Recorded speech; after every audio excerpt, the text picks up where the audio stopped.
Hi guys, this is O-level chemistry, paper 12, November 2022, question 1. Which piece of apparatus would be the most suitable for measuring exactly 37 cm cube of aqueous ammonia? Okay, so first let us look at the options that include the given apparatus. So the first option has a burette in it. A burette is an apparatus that is used for measuring accurate volumes. And because a burette has a measurement of 0 to 50 cm cube, so these volumes measured accurately can be variable. So burette is used for measuring accurate and variable volumes. Okay. Next option includes a pipette. A pipette also measures accurately. So it is used to measure accurate volumes, but the volume of a pipette is fixed. If this option says 50 cm cube pipette, that means we can only measure 50 cm cube volume using that given pipette. So the volume that we can measure is fixed.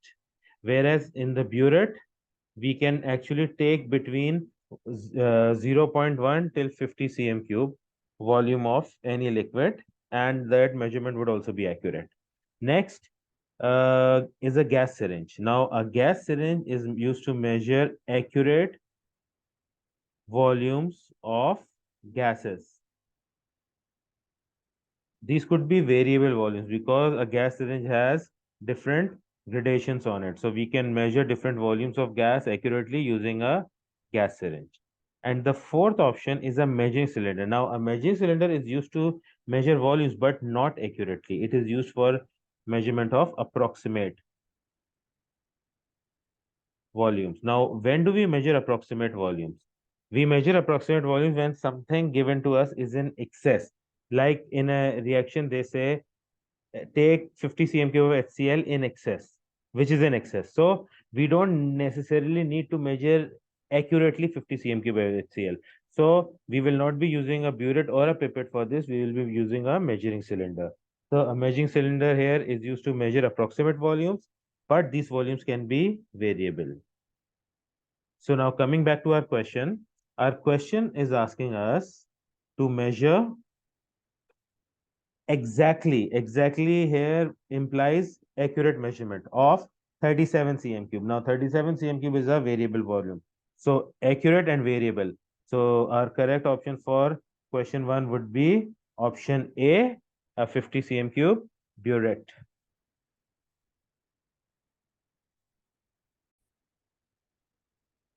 Question 2. When iron reacts with dilute hydrochloric acid, hydrogen is formed. Impurities in the iron mean that some hydrogen sulfide gas is also formed. Hydrogen sulfide gas is soluble in water. Water vapor can be removed from a mixture of gases using concentrated sulfuric acid. Okay. So, which diagram shows the apparatus suitable to prepare a pure dry sample of hydrogen? So, in option A, we have iron and hydrochloric acid present in our round bottom flask, and we have a thistle funnel at the top. If we need to add HCl, we are not going to use this. This is wrong. This is called a thistle funnel, and when we need to add HCl, that must be added using a burette, which is there in options B, C, and D. So based on this, option A is incorrect. Moving on to option B. Option B has a burette, it has a round bottom flask, and then we have a delivery tube that is passing the gas into the next boiling tube. And now we need to know that this boiling tube should be dipped inside the water so that the gas that is soluble in water dissolves in it. So this is not present inside water. So the gases will not be dissolving in water. This makes option B also incorrect. Option C. Option C has a burette, round bottom flask. We have a delivery tube passing into water. Then we have another delivery tube passing into concentrated sulfuric acid. Now this concentrated sulfuric acid will be removing water vapor. And then we have collection of pure gas. Nothing seems to be wrong with this apparatus. Let's look at option D as well. In option D, we have a burette. We have our iron and hydrochloric acid in the round bottom flask, and we have this passing into concentrated sulfuric acid first and then into water. Okay, this is wrong. First, we need to dissolve the gas, hydrogen sulfide, in water, and then we need to remove water vapor. So, in option D, the two boiling tubes are placed in the wrong order. Because of this, option D is incorrect, which leads us to option C being the correct option for this question.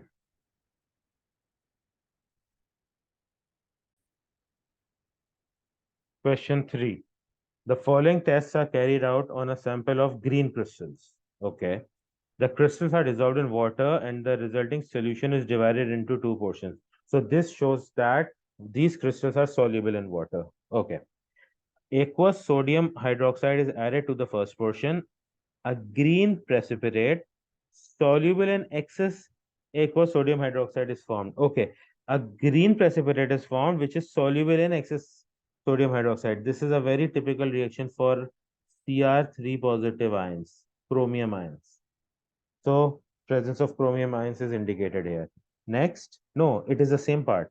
The solution formed, okay, this solution, this one with the soluble chromium ions, is heated and a gas produced which turns litmus paper blue.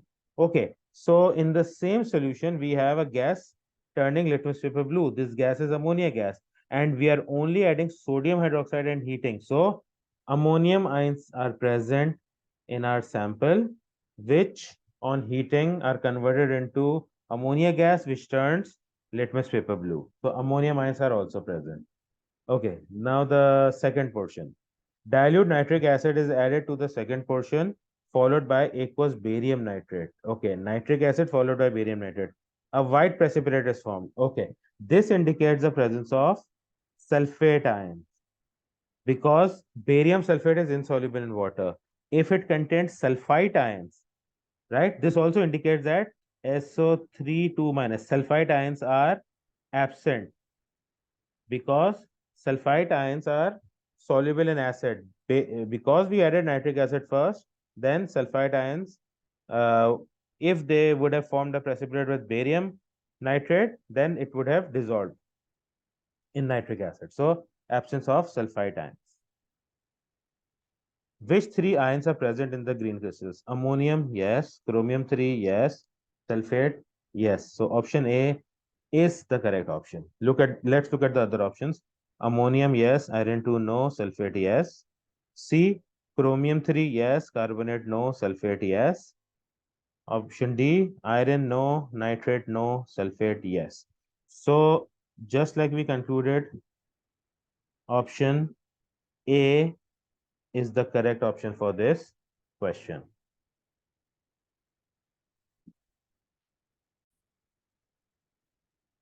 Question 4. Changes of state occur between solids, liquids, and gases. Okay, here we have a gas. It is converted into a liquid by process P. So P is converting a gas into liquid. So P is basically condensation. So we need to find condensation in column P. Here we have condensing. Okay, then the liquid is being converted into a solid through a process called Q. So a liquid converting to a solid is called freezing. So in column Q, we need to find freezing, which is also there in the same option. So option B must be correct, but we'll look at all four of these.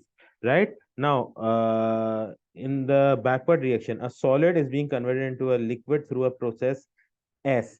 Solid converting to a liquid, right?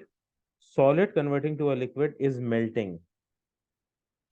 So in option S, we've got two options that have melting in it, which includes option B, which is most likely the correct answer. Let's look at the last process. Liquid is being converted to a gas through process R. A liquid converting to a gas is called the process of boiling. So we have boiling here, we have boiling here, right? So option B has all the correct options for P, Q, R, and S, making option B the correct answer for this question.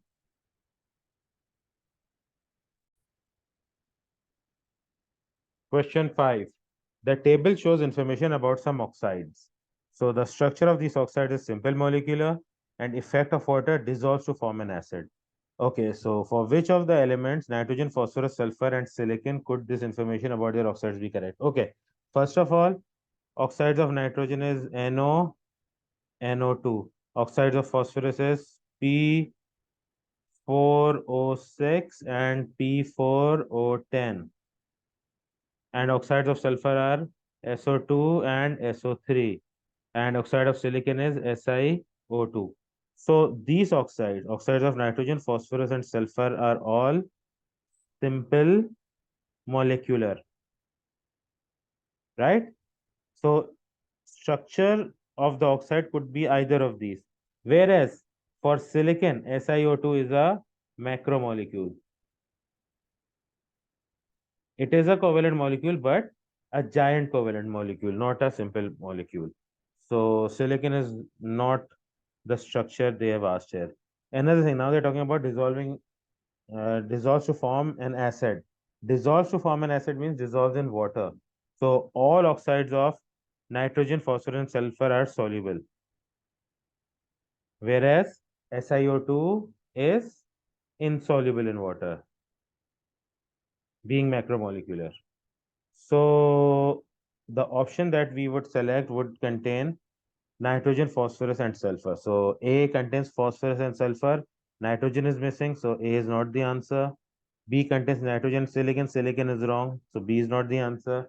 C contains nitrogen, phosphorus, and sulfur. All three are present. C is our answer. And D contains nitrogen, phosphorus, sulfur, and silicon. Silicon is wrong, so D is not the answer. So, in conclusion, option C is the correct option for this question.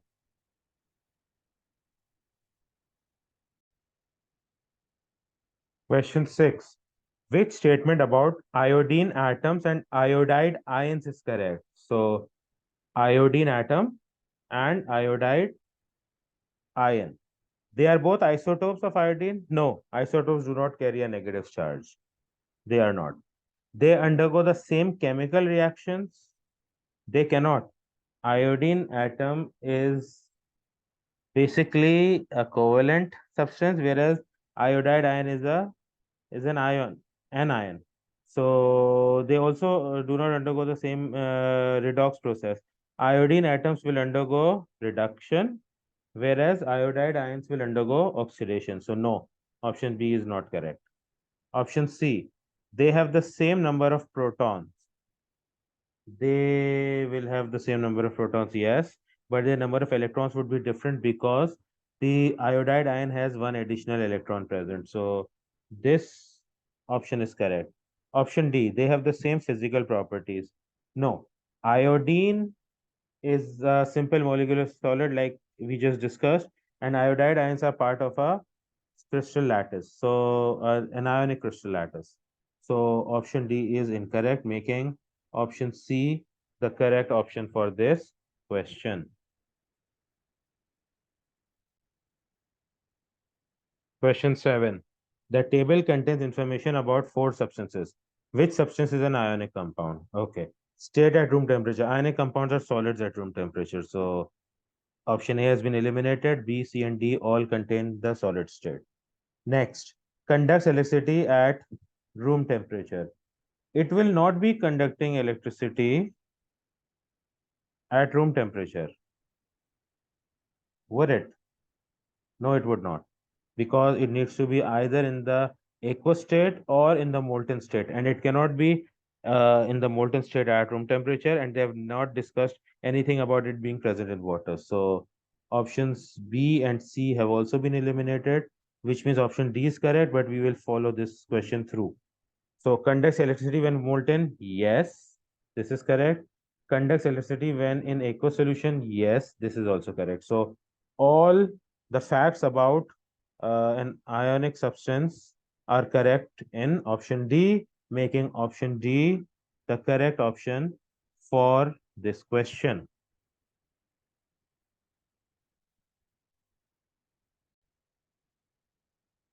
Question 8. What is the nucleon number of isotope of uranium? Nucleon number. Nucleon number is the number of protons and neutrons combined, and it is the larger number over here. So this is our nucleon number. Whereas this, the other number given here, 92, is the proton number for this element. So the correct option here is option C.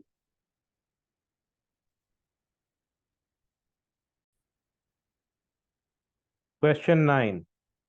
An ionic compound has the formula Al2O3. What are the charges on the ion? So we just calculate the charges. Al2O3. We know that oxide ions have a charge of -2. So total charge would be 3 into -2 is -6. And the charge in aluminum, let's call it X. And there are two aluminum atoms present. So 2x minus 6 equals 0 because the overall charge on a molecule is 0. So that would make 2x equals to plus 6 and x would be equal to plus 6 divided by 2 giving us plus 3. So the charge on aluminum is plus 3 and the charge on oxide is already known as -2. So this makes option D the correct option for this question.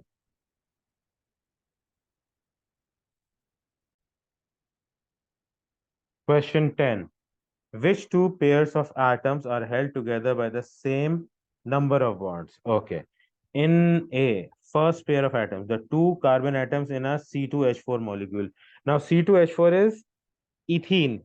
Ethene is an alkene. An alkene has a carbon-carbon double bond present in it.